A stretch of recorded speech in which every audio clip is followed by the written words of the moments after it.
नमस्कार मेरे प्यारे शिव भक्त भाइयों एवं बहनों। जैसे कि हम लोग सदियों से देखते आ रहे हैं, सुनते आ रहे हैं कि ऋषि मुनि अग्नि कुंड जलाकर तप कर रहे हैं, कृच्छ साधन कर रहे हैं। कोई एक टांग पे खड़े हैं, कोई अपने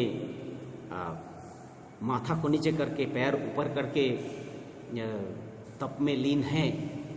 तो इस तरह से बहुत सारे अस्वाभाविक गेस्चर एंड पोस्चर हम लोग करते हुए देखे हैं और ऐसे व्यक्तियों को समाज में ऊंचा सम्मान भी मिलता है और श्रद्धा भी लोग करते हैं। लेकिन प्रश्न उठता है, क्या इनके साथ भक्ति का क्या संबंध है? इनके साथ मोक्ष का या मुक्ति का क्या संबंध है? तो यहाँ पर भगवान सदाशिव वो कहते हैं, नाह मुक्ति तपनादो मादुपवासो सतैरपि ब्रह्मैव अहमेति ज्ञात्वा भवति मुक्तो देहभृत। इसका मतलब क्या है? उनका कहना है, नहीं मुक्ति तप से है, नहीं मुक्ति सैकड़ों प्रकार के उपवास करने से होता है। सिर्फ ब्रह्म अहमेति अर्थात मैं स्वयं ब्रह्म हूं, ये भाव जब उनको एहसास हो जाता है, ज्ञात्वा भूत्वा कि मैं ब्रह्म हूं, अहम ब्रह्मास्मि, ब्रह्माहम, ये भावनाएं जब जग जाती है तभी मोक्ष संभव है। अब मुक्ति की बातें हम जब करते हैं तो बंधन की भी बातें आती हैं। बंधन है तभी तो मुक्ति है। तो बंधन क्या है और मुक्ति क्या है? मूझ जो 3 प्रत्यय करके मुक्ति शब्द आया है, अर्थात जहां पर बंधन है वही मुक्ति है। अर्थात बंधन है, बंधन को खोलो तो मुक्ति, और बंधन डालो तो बंधन युक्त भवेत जीवा, बंधन मुक्तो भवेत शिवा। और बंधन क्या है? किसी को रस्सी से बांध देना, किसी को भावनाओं से जकड़ देना, किसी को अपने जीवन के सत्य को जानने से रोक देना। ये जो पीड़ा है, ये जो मनुष्य में जो बंधन है, यही बंधन से मुक्ति, अर्थात जिसके माध्यम से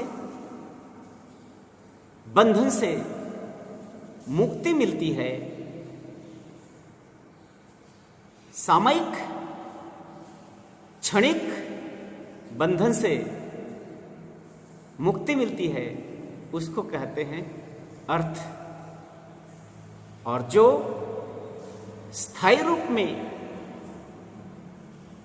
बंधनों से मुक्ति देता है उसे कहा जाता है परमार्थ। अर्थात साधना मार्ग के माध्यम से ही परमार्थ की प्राप्ति संभव है। अर्थात इस बंधन से मुक्त होकर इंसान, मनुष्य मोक्ष की प्राप्ति कर पाता है। प्रश्न उठता है, ये बंधन कितने तरह के हैं?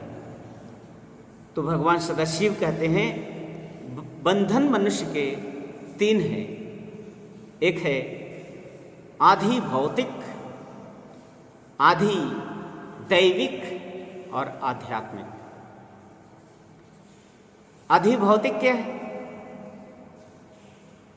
सामाजिक, अर्थनैतिक, राजनैतिक, वाणिज्यिक, सांस्कृतिक, हर तरह के बंधन को हम आधि भौतिक बंधन कहेंगे। कह सकते हैं भौतिकता से जुड़ा हुआ जो भी बंधन है, भौतिकता से जुड़े हुए जो भी समस्याएं हैं, ये आधि भौतिक बंधन में आएगा। दूसरा आधिदैविक। आधिदैविक क्या है? आधिदैविक का मतलब होता है मनोविकलता, मानसिक घात प्रतिघात,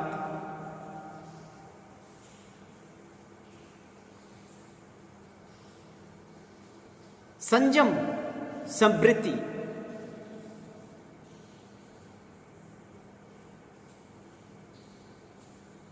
दुविधा द्वंद्व,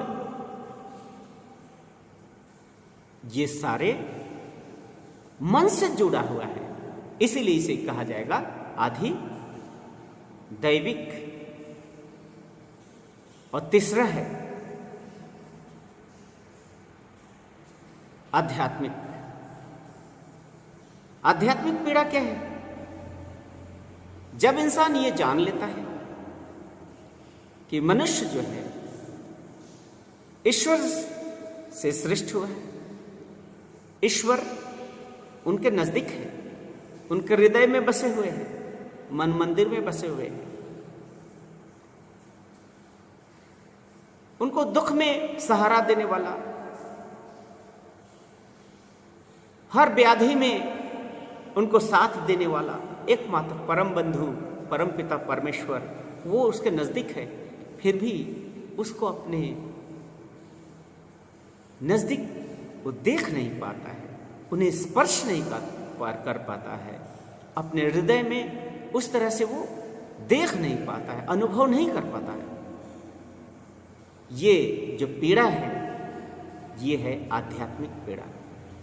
हे प्रभु, मैं तुम्हें देख क्यों नहीं पाता हूं?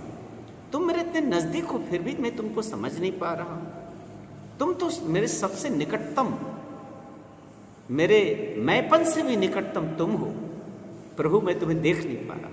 ये जो बंधन है इसी को कहा जाता है आध्यात्मिक बंधन।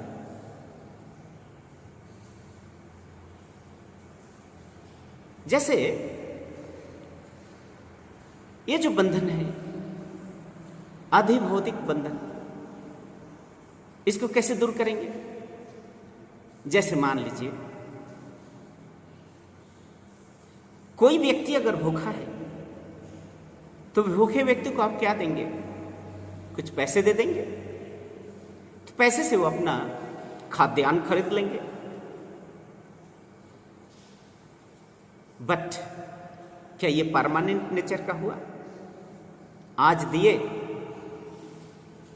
कल तो फिर भूख लगेगी, परसों फिर भूख लगेगी, तो ये भिक्षाटन करके, दान करके और मनुष्य को कब तक आप मुक्ति दे सकते हैं? ये जो क्षणिक आप जो मुक्ति दे रहे हैं, जिसके माध्यम से मुक्ति दे रहे हैं, वो है अर्थ। किंतु यही अगर हम परमानेंटली दे सकते हैं, कैसे दे सकते हैं? कि नहीं, किसी व्यक्ति को भिक्षाटन करने हम नहीं देंगे। इसके लिए क्या करेंगे? मान लीजिए कोई देश हो, कोई राज्य हो, या कोई ब्लॉक हो, या पंचायत हो, वहाँ पर खेती नहीं होती है, तो खेती करने के लिए जो उपयुक्त व्यवस्था कर देना, सिंचाई के लिए पानी का व्यवस्था कर देना, तालाब नदियों का व्यवस्था करके, सिंचाई व्यवस्था करके, उन्नत किस्म का जो खाद है वो देके उनकी कृषि में सहायता करके उनके समस्याओं को कुछ हद तक दूर कर सकते हैं। कुछ हद तक मतलब काफ़ी दूर तक कर सकते हैं, उनको स्वावलंबी हम बना सकते हैं, सेल्फ सफिशिएंट हम बना सकते हैं।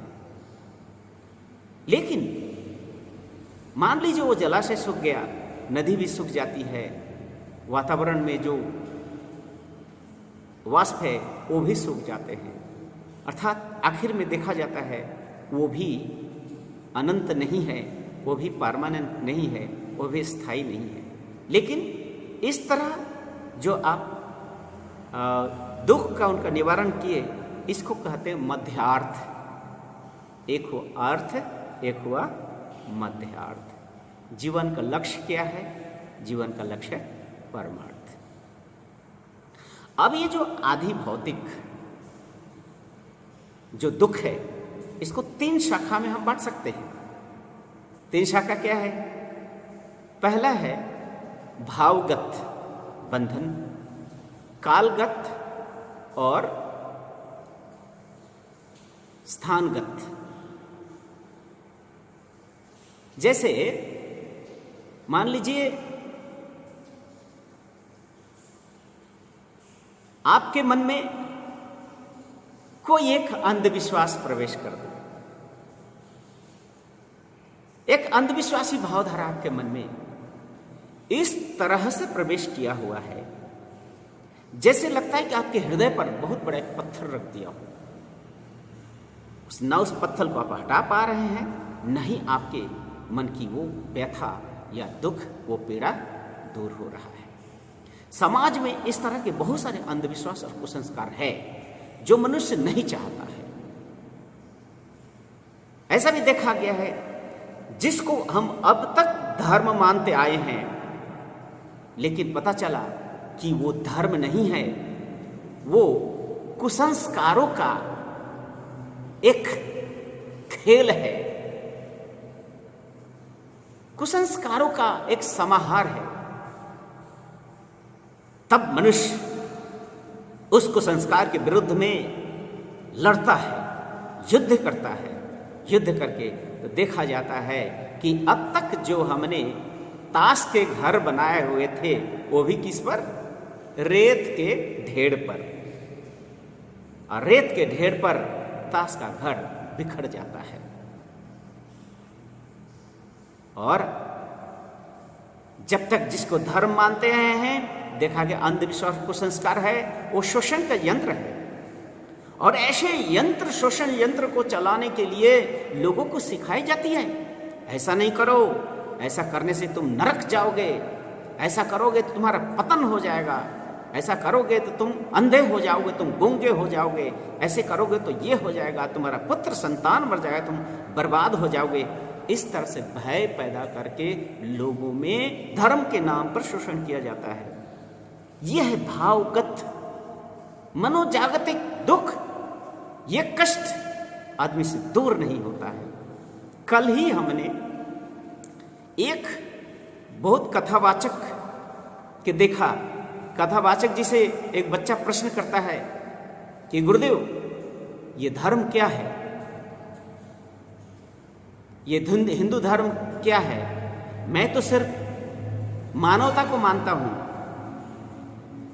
आप हमें समझाएं कि पहले मानवता है या ये सब रिलीजियन है, किसको हम मानेंगे?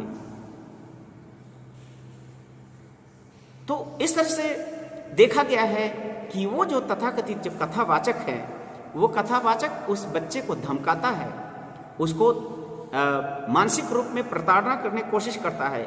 आखिर में गुस्सा करके बोलता है, ए उसमें से कोई है तो देखो, तो एक थप्पड़ मारो। तो ये धर्म को नहीं मानता है, ये मानवता को मानता है। तो इस तरह की बातें आदमी को युक्ति और विज्ञान से नहीं समझाकर इंसान के दिमाग पर जोर से थोपा जाता है। ऐसे थोपे हुए विचार मनुष्य के लिए अपने हृदय पर बहुत बड़ा पत्थर से भी भारी होता है, जिसको उतारना बहुत जरूरी होता है। और नहीं होता है तो क्या होता है? इंसान धीरे धीरे धीरे धीरे धीरे धीरे अंदर ही घूट घूट के मर जाते हैं। उनके जीवन में अश्रुपात के सिवाय और कुछ नहीं रह जाता है। इसी को कहा जाता है भावगत बंधन। एक है कालगत बंधन। कालगत बंधन यह है जो समय के परिवर्तन के साथ वो दुख इंसान का दूर हो जाता है। दूसरा होता है स्थानगत। स्थानगत दुख क्या होता है? स्थानगत, ये जगह मुझे घुटन हो रही है, यहाँ कोई अपना नहीं है, यहाँ पर बहुत कष्ट है, तो इंसान अपना क्या करता है, जगह बदल देता है, अपना देश बदल देता है, अपना गृह स्थान बदल देता है। आखिर में इंसान क्या करता है, देश को ही छोड़ के चला जाता है, दूसरे देश में चला जाता है दुख से निवृत्ति के लिए। लेकिन वहां भी देखा उसी तरह का दुख है, आखिर में लोग आत्महत्या करने के लिए मजबूर हो जाते हैं।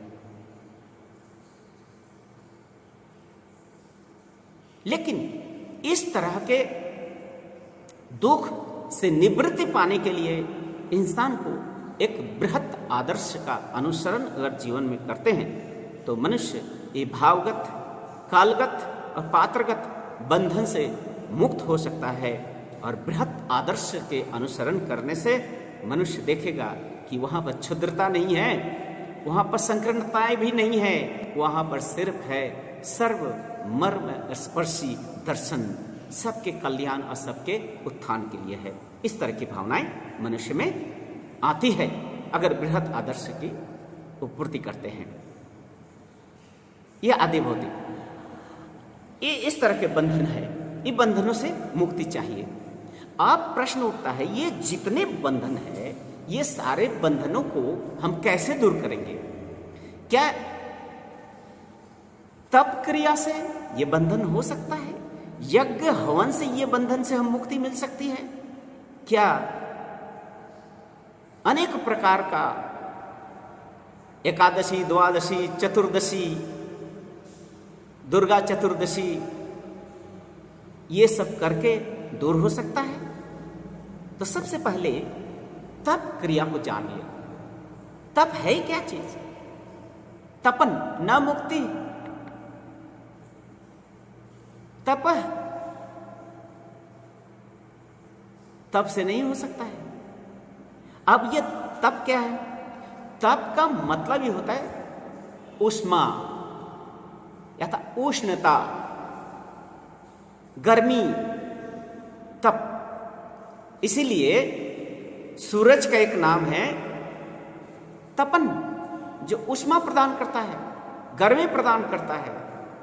देखेंगे अगर कड़ी धूप में अगर खड़े होंगे कुछ देर तक तो क्या होगा, शरीर में, आपका शरीर में पानी और लवण श्वेत बनकर निकल जाता है। वो एक कष्ट है, एक तप है। आप अगर कुदाल चलाएंगे तो भी गर्मी पैदा होगी, वो भी एक तप है। अर्थात उत्ताप सृष्टि करना। और ये उत्ताप सिर्फ दैहिक प्रयास से नहीं होता है, मानसिक प्रयास से भी होता है। अगर किसी व्यक्ति को कंटिन्यूअस सेंटिमेंटल बातें कही जाए, अंधविश्वास की बातें कही जाए, तो कहते कहते क्या होता है, उसके मन में उत्तेजना पैदा होती है, उष्णता पैदा होती है। वो उष्णता उसके शब्दों में दिखता है, वो उष्णता उनके लेखनी में दिखता है, पुस्तकों में उष्णता दिखती है, हर अभिव्यक्ति में उष्णता दिखती है। इस उष्णता के कारण उसके स्नायुविक संतुलन बिगड़ जाते हैं और जिसके कारण देखा जाता है इस तरह के मनोभाव के लोग अमानविक कार्य कर बैठते हैं। आज समाज में हम देखते हैं कि धर्म के नाम पर किस तरह से इंस्टिगेटिंग मनुष्य को गलत काम करने के लिए प्रोत्साहित करते हैं। ये है उष्णता। और कुछ उष्णता क्या है, जैसे किसी को देखा गया है कि चारों तरफ अग्निकुंड जलाकर वो बैठे हुए हैं। अब बताइए, चारों तरफ जब अग्निकुंड जलेगा तो शरीर में तो कष्ट होगी, स्नायु को कष्ट होगा, नर्व सेल को कष्ट होगा। तो इंसान जब बैठेगा उसका ध्यान उनके कष्ट के तरफ जाएगा कि ईश्वर की तरफ जाएगा? ऑफ कोर्स उसके शरीर के कष्ट पर ही जाएगा। कोई एक व्यक्ति अगर अपने सर को नीचा करके पैर ऊपर करके बैठा हुआ है तो उससे शरीर पर एक प्रेशर पड़ रहा है, एक दबाव पड़ रहा है, वो दबाव से उनके स्नाविक विघटन ही होगा, उसके शारीरिक अंग प्रत्यंग विघटन ही घटेगी। इसमें किसी तरह की आध्यात्मिक मुक्ति का कोई संभावनाएं नहीं दिखती है। इसलिए इस तरह का जो तपन है, इस तपन का कोई मतलब नहीं है। यह भी देखा जाता है कि कहीं कहीं होम किया जाता है, होम क्या किया जाता है? होम में अग्नि में चर्बी, तिल, गेहूं, जौ इत्यादि, यहां तक कि पशु का मुंड, मांस, रक्त, यहां तक कि हवन में दिया जाता है। और उद्देश्य क्या है? हवन के माध्यम से परिवेश शुद्धि होगी, बारिश होगी। कहां तक वैज्ञानिक है ये पद्धति? कोई भी चीज को जब अग्नि आहुति देते हैं तो ऑक्सीजन नहीं पैदा होता है, वहां पर कार्बन डाइऑक्साइड बनता है। वो कार्बन डाइऑक्साइड, इस कार्बन मोनोऑक्साइड, ये सारे चीज, धूल कण, कार्बन पार्टिकल्स, वो परिवेश को अशुद्ध ही करता है। और अगर सुगंधित चीजों को आग में डालते हैं, परिवेश में सुगंध, वो परिवेश शुद्धिकरण हो या ना हो, नाक में थोड़ा सा सुगंध जरूर आता है, बट उससे अशुद्ध परिवेश तैयार करके मनुष्य को अस्थमा और जो श्वास क्रिया में ही विघ्न पड़ती है। इसीलिए हम इस तरह के होम को कभी भी जगत कल्याण के लिए, उत्थान के लिए नहीं हो सकता है, न परिवेश के लिए। इससे तो अच्छा है कि विषनाशक रसायन करके अगर वातावरण में फैला दे तो वातावरण का शुद्धिकरण हो सकता है। यह है युक्ति, यह है विज्ञान। इसलिए इस तरह का तपन क्रिया से मनुष्य को मुक्ति का कोई मार्ग नहीं दिखता है। यहां पर ईश्वर प्रेम नहीं दिखता है, यहां पर सिर्फ दिखता है लोक दिखावा, लोगों को दिखावा मात्र होता है। तीसरा है उपवास। उपवास क्या है? उपवास उपनगर, उपजाति, उप मतलब न वो शहर है न वो गांव है, इसलिए उपनगर बोलते हैं। उप का मतलब होता है नजदीक, वास का मतलब रहना। जैसे कि मनुष्य हमेशा ये वस्तु जगत में रहते हैं, वस्तु तांत्रिक जगत में रहते हैं, इनके मन, इनकी इंद्रियां इसी वस्तु जगत से जुड़ा हुआ रहता है। कारण यह होता है धीरे धीरे धीरे धीरे मनुष्य जड़ हो जाते हैं, इसी चिंतन में लगे रहते हैं। इसीलिए उपवास कैसे किया जाता है? जैसे हम लोग के पंजी होता है, पंजी में लिखा हो एकादशी, अमावस, पूर्णिमा, उस पंजी को देख के अगर एकादशी, अमावस की जाती है, उससे शरीर में शुद्धता आती है, उसमें मन में शुद्धता आती है। क्योंकि वो जो डे है एस्ट्रोनॉमिकल होता है। लेकिन उपवास का मतलब सिर्फ निराहार नहीं रहना, निराहार रह के अपने आप को ईश्वर के सन्निकट, ईश्वर के नजदीक रखना, अर्थात उस दिन ज्यादा से ज्यादा ध्यान, जप, कीर्तन, भजन, अध्ययन करके मन को जगत से खींचकर ईश्वर अभिमुख करना, ईश्वर पर निधान करना, इसको कहा जाता है उपवास। उपवास का मतलब वो नहीं एकादशी चतुर्दशी में नहीं खाए, उससे इंसान को कुछ भी नहीं होता है, सिर्फ लोक दिखावा होता है, लोक दिखावा के लिए होता है। आनंद मार्ग में जो तप का व्याख्या है वो नहीं कि कुछ पाने के लिए शारीरिक और मानसिक क्लेश को वर्ण करना। आनंद मार्ग के यम नियम में तप का जो व्याख्या है वो है कि दूसरों के कल्याण के लिए, समाज के कल्याण के लिए जो व्यक्ति अपने दैहिक और मानसिक क्लेश को वर्ण करते हैं उसी को कहा जाता है तप। बाढ़ पीड़ितों की सेवा करना, साइक्लोन, टोर्नेडो, प्राकृतिक आपदाओं में लोगों का अपना कष्ट झेलकर भी सेवा करना, महामारी के समय में लोगों का सेवा करना, ये होता है तप। इससे मन शुद्ध होता है, पवित्र हो जाता है और ईश्वर के नजदीक आदमी जाता है। यह हुआ तप, इसी का फायदा है। इसीलिए सिर्फ भूखे रहकर अपने आप को कष्ट देना, इससे कभी मुक्ति मोक्ष का यह कोई युक्ति ही नहीं है। ये अपने आप को पवित्र और बड़ा मान लेते हैं लोग, ये तो सही मापदंड नहीं है, ये तुला दंड गलत है। अगर इंसान को अच्छाई या बुराई का तुला दंड हो तो वो सिर्फ मानव कल्याण और ईश्वर भक्ति संपूर्ण रूप में अंतर्मुखी होता है। और अंतर्मुखी का मतलब होता है अहम ब्रह्मास्मि, मैं स्वयं परम ब्रह्म हूँ, ये दुनिया ही ब्रह्ममय है, ये कण कण में रोम रोम में वही है, कण कण में परम ब्रह्म है। मैं जो देख रहा हूँ वो भी ब्रह्म है, जिसे देख रहा हूँ वो भी ब्रह्म है, मैं भी ब्रह्म हूँ, मेरे आंखें ब्रह्म है, नाक है, गंध है, सब ब्रह्म है, सब कुछ ब्रह्म है, सब कुछ ब्रह्म में ही निहित है। इसी ब्रह्मयति माने अर्थात ब्रह्म में ही निहित है।